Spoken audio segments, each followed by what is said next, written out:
नमस्कार। आपका जिस प्रकार से सहयोग बन रहा है मैं आपका आभारी हूँ। मैंने YouTube पर काफ़ी वीडियो डाले, आप लोगों ने बढ़ चढ़ के मेरे को आशीर्वाद दिया।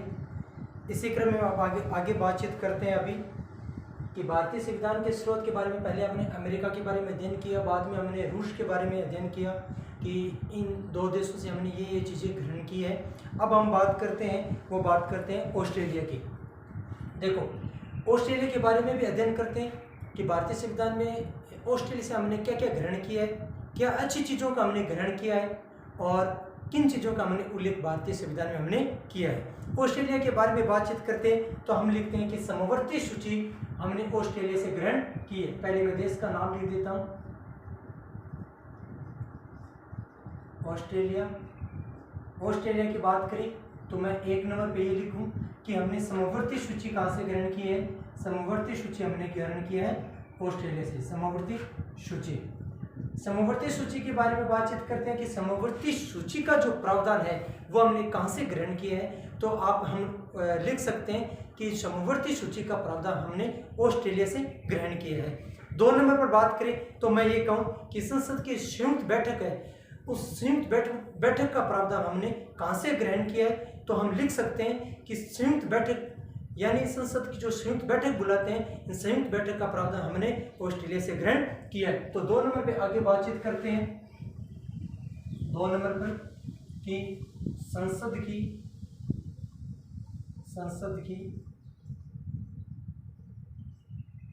संयुक्त बैठक। दोस्तों, कुछ ऐसे अपवाद हो जाते हैं कि संसद के दोनों सदनों के बीच में टकराव हो जाता है। उस टकराव को दूर करने के लिए राष्ट्रपति संसद की संयुक्त बैठक बुलाते हैं। अब हम बात करें हमारे संविधान की कि भारतीय संविधान में संसद की संयुक्त बैठक का प्रावधान भारतीय संविधान के किस अनुच्छेद में किया गया है। वो अनुच्छेद है 108। तो हम लिख सकते हैं कि संसद की संयुक्त बैठक का प्रावधान भारतीय अनुच्छेद में कौन से है। भारतीय अनुच्छेद 108 में संसद की संयुक्त बैठक का प्रावधान किया गया है। दोस्तों, एक सबसे जो महत्वपूर्ण बात यह है कि संसद की संयुक्त बैठक का प्रावधान किस अनुच्छेद में और संसद की संयुक्त बैठक की अध्यक्षता कौन करता है, इसका प्रावधान किस अनुच्छेद में। तो संसद की जो संयुक्त बैठक है वो 108 में लिखी गई है और संसद की संयुक्त बैठक बुलाता कौन है, राष्ट्रपति। ये पूरा का पूरा विवरण कहाँ लिखा गया, 108 में। भारतीय संविधान के अनुच्छेद 108 में साफ साफ लिखा गया है कि संसद की संयुक्त बैठक का आयोजन राष्ट्रपति के दिशा निर्देश में होगा और भारतीय संविधान के अनुच्छेद 108 में इसका पूरा का पूरा विवरण लिखा गया है। अब हमारा दूसरा मन में आ गया कि संसद की अगर संयुक्त बैठक बुला ली तो इसकी अध्यक्षता कौन करेगा। तो साथियों, संसद की जब संयुक्त बैठक होती है, ये संसद की संयुक्त बैठक राष्ट्रपति, लोकसभा अध्यक्ष और अपने राज्यसभा के सभापति कहें या उपराष्ट्रपति कहें, तो ये तीनों मिलकर संसद की संयुक्त बैठक के नियम बनाते हैं। और उस नियम में लिखा जाता है कि संसद की संयुक्त बैठक में अगर इसकी अध्यक्षता लोकसभा अध्यक्ष करेंगे, उनकी अनुपस्थिति में कौन करेगा, उनकी अनुपस्थिति में कौन करेगा, पूरा का पूरा जो नियम है वो पहले तय किया जाता है। तो अगर हम ये बात करें कि संसद की जब संयुक्त बैठक होती है तब उसकी अध्यक्षता कौन करता है, लोकसभा अध्यक्ष। ये कहाँ लिखा गया है, भारतीय संविधान के अनुच्छेद 118 में लिखा गया है कि संसद की संयुक्त बैठक अगर होगी तो उसकी अध्यक्षता कौन करेगा, लोकसभा अध्यक्ष करेगा। लेकिन हमारा तो ये प्रश्न ही नहीं है। प्रश्न तो हमारा ये है कि हमने ऑस्ट्रेलिया से क्या ग्रहण किया। तो हमने जाना है कि ऑस्ट्रेलिया से समवर्ती सूची ये हमने ऑस्ट्रेलिया से ग्रहण की है। संसद की संयुक्त बैठक ये भी हमने ऑस्ट्रेलिया से ग्रहण की है। दोस्तों, ऑस्ट्रेलिया के बारे में 2 ही चीज़ों का प्रावधान मिलता है। अब अगर हम बात करें फ्रांस से कि फ्रांस से हमने क्या क्या ग्रहण किया है। फ्रांस से ग्रहण किया, फ्रांस के बारे में लगभग कंपटीशन में अगर ऐसे कोई स्रोतों के बारे में पूछते हैं तो लगभग अमेरिका या फ्रांस के बारे में जरूर प्रश्न आता है। हम बात करते हैं अब फ्रांस के बारे में। देखिए, मैं यहाँ लिख देता हूँ फ्रांस। अगर फ्रांस की बात करें कि भारतीय संविधान में फ्रांस का क्या प्रभाव पड़ा है, तो भारतीय संविधान में अगर हम बात करें फ्रांस की, तो फ्रांस में हमने क्या क्या ग्रहण किया। तो पहले मैं लिख सकता हूँ यहाँ गणतंत्र।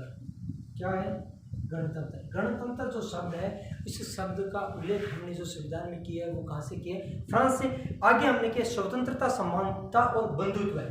तो मैं ये कहूँ स्वतंत्रता,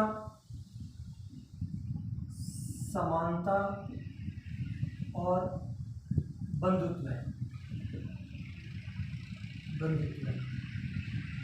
तो हमने जाना कि फ्रांस से हमने क्या क्या ग्रहण किया है। तो फ्रांस से हमने किया है स्वतंत्रता, समानता, बंधुत्व और गणतंत्र। ये 4 चीजें हमने कहाँ से ग्रहण किए, वो हमने कहाँ से ग्रहण किए, फ्रांस से।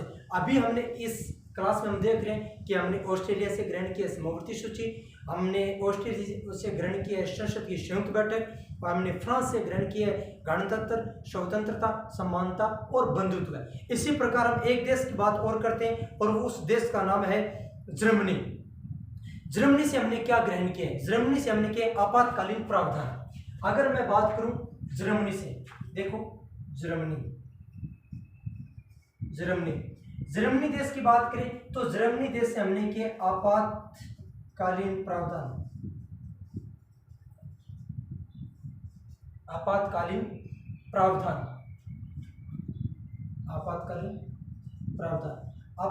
प्रावधान का जो हमने लिया है वो कहां से लिया है? जर्मनी से लिया गया है। अगर मैं ये कहूं आपातकाल में जो मूल अधिकारों का जो निलंबन होता है, ये भी हमने कहां से ग्रहण किया? जर्मनी से ग्रहण किया। तो मैं 2 नंबर पे ये लिख दूं यहाँ कि आपातकाल के दौरान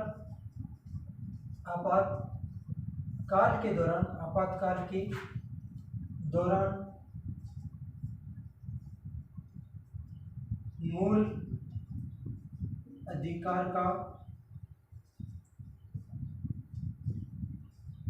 निलंबन। हमने जर्मनी से दो चीजें ग्रहण की है। एक ग्रहण की है आपातकाल का प्रावधान। आपातकाल जो भारतीय संविधान के अनुच्छेद 352, 356 और 360, जो ये तीनों के तीनों जो प्रावधान हमने आपातकाल जो प्रावधान है वो हमने कहां से ग्रहण किए? जर्मनी से ग्रहण किए। जर्मनी से हमने आपातकाल के प्रावधान ग्रहण किए, और जर्मनी से हमने ये भी एक चीज ग्रहण की कि आपातकाल के दौरान जो भारतीय लोगों को जो मूल अधिकार मिले हैं, उन मूल अधिकारों का जो निलंबन होता है, उनकी पूरी प्रक्रिया भी हमने कहां से ग्रहण किए? जर्मनी से ग्रहण किए। तो हमने जाना है कि ऑस्ट्रेलिया से क्या ग्रहण किए, तो हम वापिस इसी प्रकार से चर्चा करें। तो ऑस्ट्रेलिया से ग्रहण किया समवर्ती सूची और संसद की संयुक्त बैठक का प्रावधान। 2 चीजें हमने ऑस्ट्रेलिया से ग्रहण किया। जर्मनी से क्या किया? आपातकाल का प्रावधान और आपातकाल के दौरान मूल अधिकारों का निलंबन। यह भी हमने कहां से ग्रहण किए? जर्मनी से किए। और उसी प्रकार बात करें हमने फ्रांस से क्या ग्रहण किए, तो हमने कहा कि गणतंत्र, समानता, बंधुत्व और स्वतंत्रता, ये चारों की चारों चीजें हमने कहां से ग्रहण किए? फ्रांस से की गई। तो ये हमने जाना 3 देशों के बारे में। इसी प्रकार आगे क्लास में हम बात करेंगे अनेक और भी ऐसे देश है जिसे हमने कुछ ग्रहण किया है। साथियों